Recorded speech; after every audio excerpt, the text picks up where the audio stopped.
So you hired a private chef, or you're running a small catering gig out of your home kitchen, and suddenly someone tells you to just buy in bulk, like it's the magic answer to all your food cost problems. It sounds genius until you're staring at a 50-pound bag of flour that's been sitting in your pantry for 4 months, slowly turning into a science experiment. Here's the thing about bulk buying. It only saves you money if you actually use the stuff before it goes bad, gets stale, or starts growing its own ecosystem. A chef who buys in bulk without a plan isn't being smart, they're just feeding their trash can on a bigger budget. Let's say you're doing a weekly dinner party rotation for a client who loves Mediterranean food. You're going through olive oil, canned chickpeas, and dried pasta like it's nothing. And those are exactly the kinds of ingredients where buying in bulk starts to make real sense. Shelf-stable, high use, and not exactly cheap when you're grabbing them one jar at a time from the grocery store. The rule that actually works is pretty simple. If you use it every single week and it doesn't expire in 2 weeks, bulk is probably your friend. If it's a specialty ingredient you buy for one fancy dinner and then forget about, bulk will just break your heart and your budget. Now, private chefs have a unique situation because their whole world revolves around 1 or maybe 2 households. That means your volume is predictable, your clients' preferences are fixed, and you can actually map out what you'll go through in a month without needing a spreadsheet with 17 tabs. Caterers are a different story because one weekend you're doing a wedding for 200 people, and the next week it's a birthday brunch for 12. Buying 30 pounds of shrimp in bulk sounds amazing right up until the wedding gets canceled and you're texting everyone you know, asking if they want shrimp.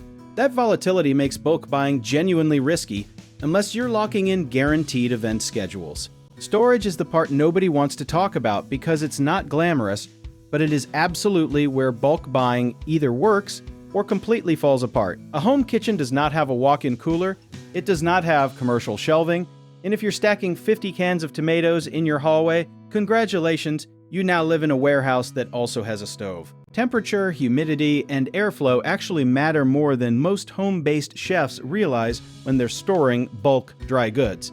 Flour stored in a hot, damp cabinet will go rancid faster than you'd believe, and that's money you paid for in advance just silently dying on a shelf. The smartest approach we've seen is what you might call the anchor and flex method, where you identify your anchor ingredients, the things you use constantly no matter what, and bulk those up with confidence. Then for everything else, you stay flexible and buy smaller quantities based on your actual upcoming menus rather than some hopeful guess. There's also a psychological trap that gets a lot of chefs, which is that a great deal feels like free money even when it isn't.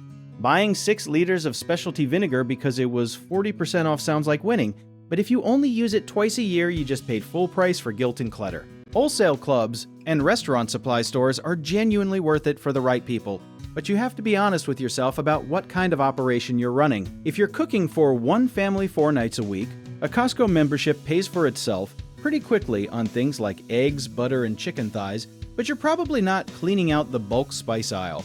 The cost math is also worth doing slowly and without assumptions, because unit price is not the same as total value. $20 for a huge container of something you use weekly is a steal, but $20 for something that goes bad in a month before you finish it is just $20 you donated to your garbage bin. There's a reason professional kitchens track food cost percentage like it's a vital sign, and it's because the difference between a profitable catering run and a disappointing one is often a few bad bulk purchases made in optimism rather than data. You don't have to go full restaurant mode with spreadsheets, but even a rough mental tally of what you go through each week changes how you shop. The best chefs we've talked to treat bulk buying like a tool, not a personality.